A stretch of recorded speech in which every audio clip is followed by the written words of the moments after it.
Hello दोस्तों, कैसे हो आप दोस्तों। आज आपको बताने वाले पीएफ संबंधित एक और बड़ी जानकारी। दोस्तों, अगर आप भी अपना पीएफ के साथ बैंक को नहीं जोड़े हो तो जोड़ लेना, ठीक है। क्योंकि बैंक अगर जुड़ा रहेगा तभी आप पीएफ का पैसा निकाल सकते हो या पीएफ विड्रॉल कर सकते हो। अब दोस्तों, आप जब भी अपना पीएफ पर जाकर आप लॉगिन हो जाते हो यूनिफाइड पोर्टल पर।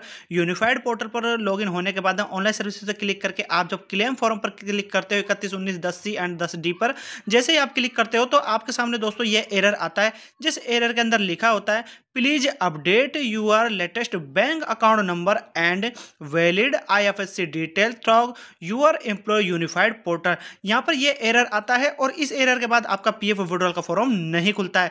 अगर आपकी बैंक जुड़ा होता है, आपका बैंक अप्रूव्ड होता है, तो उसके बाद आपको यह डिटेल नजर आएगी क्लिक करते के साथ ही, जिसमें लिखा होता है ऑनलाइन फॉर्म 311910D खुल जाता है, जिसमें बैंक अकाउंट डालने का ऑप्शन आपको नजर आते हैं। तो दोस्तों, अगर आपको यह ऑप्शन ना नजर आकर आपको ऑनलाइन सर्विसेज पर क्लिक करने के बाद यह ऑप्शन नजर आता है जिसमें आपको बैंक अकाउंट जोड़ने की बोलता है, आईएफएससी जोड़ने की बोलता है, तो दोस्तों इस एरर का यही सॉल्यूशन है कि आप अपने पीएफ या यूएनए अकाउंट के साथ बैंक अकाउंट को जोड़िए या नए बैंक को जोड़िए। तो दोस्तों, किस प्रकार से आप भी खुद से ये जोड़ पाओगे, ये सब कुछ डिटेल आपको वीडियो के अंदर बताऊंगा, बारीकी से समझाऊंगा। दोस्तों, बस आपसे छोटी सी रिक्वेस्ट है, अगर आप हमारे इस चैनल पर नए हो तो प्लीज चैनल को सब्सक्राइब जरूर कर लेना, क्योंकि पीएफ संबंधित वीडियो डालते हैं जो आपकी पूरी हेल्प करती है। चलिए वीडियो में पूरा प्रोसेस समझाते हैं और बताते हैं। दोस्तों, आपको ईपीएफओ टाइप कर देना है, गूगल पर आ जाना है। गूगल पर ईपीएफओ जैसे टाइप करते हो तो आपके सामने फर्स्ट में नजर आता है एम्प्लॉय प्रोविडेंट फंड ऑर्गेनाइजेशन की ऑफिशियल साइट होती है। जस्ट नीचे ही आपको यहाँ पर ऑप्शन नजर आता है जिसमें आपको ईपीएफओ भी नजर आ सकता है या यूएएन भी नजर आ सकता है। तो चलिए फटाफट हम यहाँ से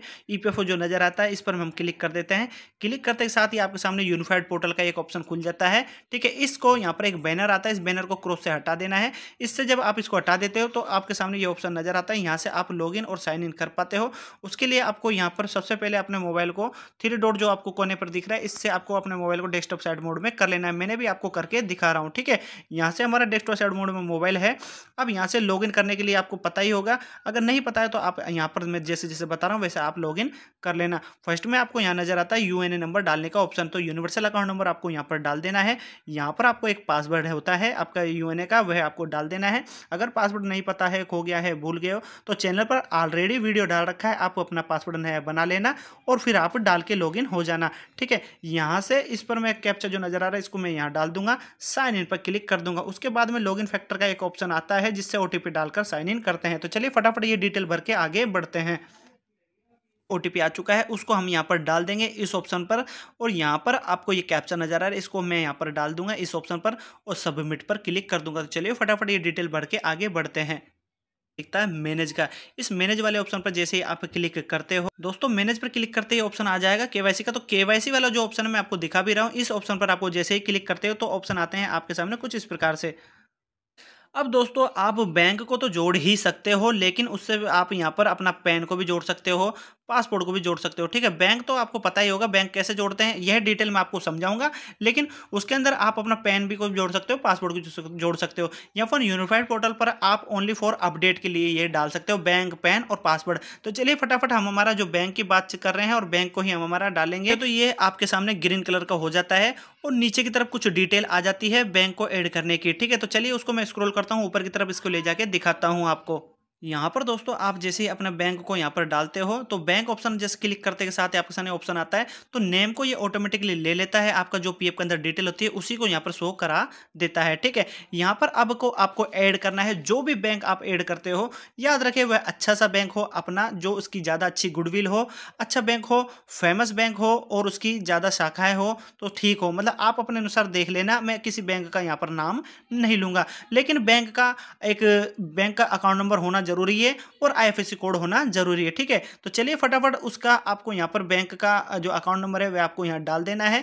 उसके बाद आपको कन्फर्म बैंक अकाउंट के लिए आपको यहाँ पर डाल देना है। इसका मतलब ये होता है जो बैंक आपने डाला है ना इस जगह पर सेम ही आपको यहाँ पर डालना होता है, ठीक है। इसका मतलब यही होता है कन्फर्म का मतलब, ठीक है। तो बैंक अकाउंट हमारा यहाँ डाल देंगे इस जगह पर और सेम यहाँ पर डाल देंगे। उसके बाद में आप देखना अपनी पासबुक, उस पासबुक के अंदर एक आईएफएससी कोड होता है, हर बैंक का एक आईएफएससी कोड होता है, वही आईएफएससी कोड आपको यहाँ पर डालना है। तो चलिए फटाफट हम यहाँ से अपना ये डिटेल भर के आगे बढ़ते हैं।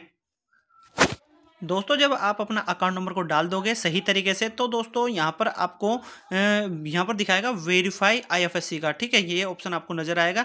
इस ऑप्शन पर आपको क्लिक करना होता है। तो चलिए फटाफट ये समरी डिटेल हमने भर ली है, हमें ये वेरीफाई आईएफएससी पर आप क्लिक करके आगे बढ़ते हैं। फिर दोस्तों आपको यहाँ पर एक नया ऑप्शन नजर आता है जिसके अंदर आपका बैंक का समझ में आ जाता है कि यह बैंक अकाउंट है आपका और ये शाखा आपकी यहाँ पर है। उसके बाद में आपको एक चौकोर नजर आता है, उस चौकोर पर क्लिक करके आपको ओके पर बढ़ जाना है। उसके बाद आपके सामने दोस्तों ये ऑप्शन आता है। यहाँ पर फिर दोस्तों आपके सामने अकाउंट नंबर का आ जाता है, जो ओटीपी आपको भेजा जाता है।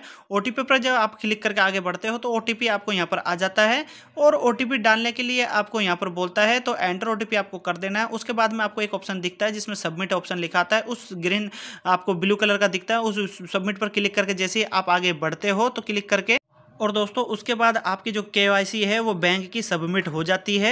यहाँ पर लिखा आ जाता है आपको bank account number verification is under process and notification has been sent to your mobile. जो मोबाइल नंबर आपको शो करता है उस पर एक नोटिफिकेशन भी चला जाता है कि आपने अभी बैंक को अपडेट के लिए डाला है पीएफ या यूएनए के साथ, ठीक है।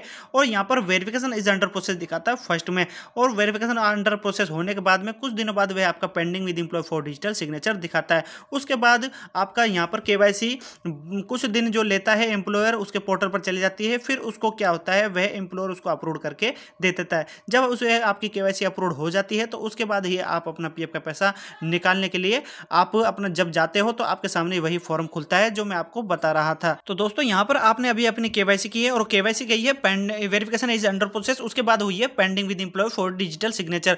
अब दोस्तों इसको मैंने जैसे जैसे आपको बताया इसका एक लंबा प्रोसेस चलता है, थोड़ा सा मंथ भर का भी चल जाता है, या फिर आपके ईपीएफओ ऑफिस जो एम्प्लॉयर होता है ना उसके पोर्टल पर ये उसके ऊपर डिपेंड करता है कि वह इस पर कितने दिन में एक्शन लेता है। जब इस पर एक्शन ले लेता है तो आपका यहाँ अप्रूव्ड दिखा देता है डीएससी के माध्यम से या ई सिग्नेचर के माध्यम से एम्प्लॉयर इसको अप्रूव्ड दे देता है। जब आपकी केवाईसी अप्रूव्ड हो जाती है तो उसके कुछ दिनों बाद ही आप अपना जब पीएफ का पैसा निकालने के लिए जाते हो तो ऑनलाइन सर्विसेज पे जैसे ही क्लिक करके आप क्लेम करते हो, क्लेम का फॉर्म भरते हो, तो आपका 31/19/10 पर क्लिक करके आगे आते हो तो आपके सामने यही ऑप्शन आ जाता है जहां पर आप अकाउंट नंबर डालने का ऑप्शन आ जाता है। फिर जाके आप अपना डायरेक्टली आपका फॉर्म खुल जाता है और आप भी अपना पीएफ का पैसा आराम से निकाल पाते हो। तो दोस्तों इस प्रकार से आप भी अपने केवाईसी कर लेना, बैंक को जोड़ लेना। जो ये इस प्रकार का जो एरर आ रहा था, मैसेज आ रहा था बैंक अकाउंट को जोड़ने का और आपके आईएफएससी कोड को सही से जोड़ने का, तो दोस्तों इस प्रकार से आप भी अपना केवाईसी को कर सकते हो, बैंक की केवाईसी अपडेट के लिए डाल सकते हो। अप्रूव्ड ओनली फॉर आपका एम्प्लॉयर उसको करके देगा, ठीक है, याद रखना इस बात को। तो दोस्तों आशा करता हूं इस वीडियो के माध्यम से आपको पूरा प्रोसेस मैंने समझा दिया है, पूरा प्रोसेस मैंने दिखा दिया है। तो इस प्रकार से आप भी अपना केवाईसी के अंदर बैंक को जोड़ लेना, अपडेट के लिए डाल देना। तो दोस्तों कैसा लगा मेरा वीडियो? अगर मेरा वीडियो आपको पसंद आए तो लाइक करें, आगे शेयर करें और पीएफ से संबंधित हर जानकारी पाने के लिए मेरा चैनल सब्सक्राइब करना ना भूलें। धन्यवाद।